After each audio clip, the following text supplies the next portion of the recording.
Thanks for staying with us. I'm Bill O'Reilly in the Culture Warrior segment tonight. California may honor a gay activist in the public schools. And gay marriage on the march, as 5 states have now approved it. But what about Americans who want to marry multiple partners? Apparently, they have a lot of love to spread around. Do they have any marital rights as well? With us now, the Culture Warriors, Fox and Friends co-anchor Gretchen Carlson and Fox News analyst Margaret Hoover. All right, Hoover, I did not know this, but I had said from the jump, if you okay gay marriage, then you have to do plural marriage, which is now have the name triads, 3 people getting married. There is a group in Maui, Hawaii, called the Lessons Advocacy Group, and it's World Polygamy Association. They're associated with that, and they want to be married. So, number one, I'm an oracle, and number two, how can you deny them under equal protection under the law? You can't deny them under equal protection under the law. Okay, so you say that they have to marry as well. No, here's what I'm saying. First of all, I think it is extremely disingenuous for you to suggest that if you allow gay people to get married, you're going to have to allow that polygamy is then going to run rampant across the United States. Wait. You just said you have to allow them. Before the camera went on, you said to me 2 things. Due process. Right. You know what due process is? Due process is when we have laws, we then enforce them. We barely in 5 states have laws that gay people can be married. We have laws in 0 states that polygamy can happen. If I walk into the Massachusetts State House and say, hey, Governor Deval Patrick, you got to marry me and Lenny, all right? And not only Lenny, but Twiggy too, all right?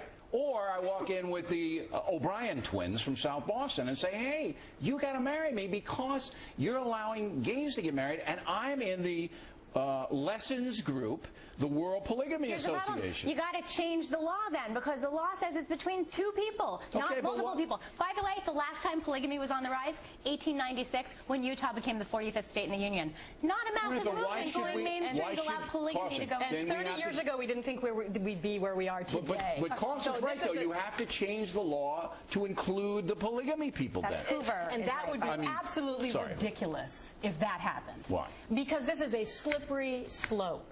The idea that we even have a name for this, now we're going to... There's a show, Big Love. Have you seen that show? It's about Mormons! But we're going to shame the word marriage now by calling it a triad. Give me a break. What about they're in love? They're in love, Carlson. How can you deny? How can you deny? No, but you know what? Look at this guy. He loves all of those women. I don't care what they do in their personal life. That is up to them with their personal life. But you're denying them equal rights. Yeah, exactly. I care when the government and I care when the private businesses of this world are going to be paying for everything with regard to this. I do. Because who's going to be next? But you disagree. I don't buy into the slippery slope argument at all. You'd let everybody do whatever they want. That's the slippery slope argument. That's if you allow one thing to happen, then another thing, then another thing. You would let everybody get married who want to get married. You want to marry a turtle, you can. Due process. I'm going to abide by the law. But that's what we've seen. If the law says I can marry a turtle, I'll marry a turtle. So you would. Last time I checked, but you got to take a stand. It doesn't allow me to marry. You got to take a stand now. You would be for then putting the umbrella on all groups. I am for what the law says. I do not support polygamy. No, I don't support polygamy. I support 2 people, couples, marriages. Okay. But then you have to explain why 2 and not 3. And then you don't call it marriage anymore. Then it's not marriage anymore. No, you have to explain why 2 and not 3. Because I think that the crux of our foundation of our culture depends on 2 but not people. 3. Yes. Okay. In California, Harvey Milk Day is under consideration. It's passed the Senate committee, I guess, and they want the public school kids to honor a gay activist. You have no problem with that, I'm sure. Of course not. Okay. Do you have a problem with that? I think that this should be a city-by-city thing. I don't think it should be a state official, no. Because you know what's going to happen is you're going to have a lot of parents coming forward saying that they don't want to participate in the public schools, and then kids are going to have to stay home that day. Yeah, I just think that this should be on a city-by-city basis. But California wants to mainstream gays, and but it is a slippery slope, because if they pass Harvey Milk Day, the next time is Sean Penn Day. Because he played Harvey. Well, there's not even a Ronald Reagan Day. That was a joke. There's not even a Jerry Brown Day. Sean Penn played him in the movie. I understand that. So now we'll be honoring Sean Penn. I understand. See, Hoover just got it. Hoover just got it. You see, Hoover's about 30-second time delay. When I do like this, it means laugh at his joke. Okay. There's not even a Ronald Reagan Day in California. But so what? He wasn't gay. He wasn't gay. Why should there be? Well, I guess he wasn't gay. If Reagan were gay, we'd have 2 days. By the way, Arnold Schwarzenegger actually vetoed a very similar law last year. Exactly. This whole segment's out of control. I hope everybody understands that. That's what he does. All right, in Virginia, there is or was a Christian's Children Charitable Fund. All right? Now, Carlson, they have changed the name. It's no longer a Christian Children's Fund. Now what is it?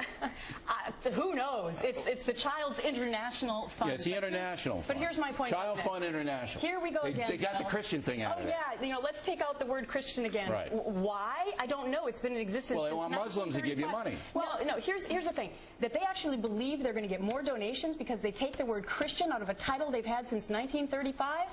I don't think so. Yeah, I don't know if that's Here's the thing. When the group started, it actually wasn't called the Children's Christian Fund. It was called the China Children's Fund. So they've changed their name before. And now they're back. And look, 31. They serve in 31 countries. More than about half of them are non-Christian countries. So you don't have a problem Muslim with that. countries, Indian countries, and so I can understand. Who are the donators? But who are the people who are donating? Actually, they have donors that are Christian and secular and Jewish because they do work across all. Don't get haughty over there because a true Christian will donate anyway. I understand to help that. the kids. But I'm saying that the mission is all about the kids, but I still believe it's a PC Yeah, it's a political, response. yeah, it is a PC thing. All right, ladies, we appreciate it very much. Thanks to Culture Warriors, everyone. A little confused today, but what am I going to do? I'm not a crook.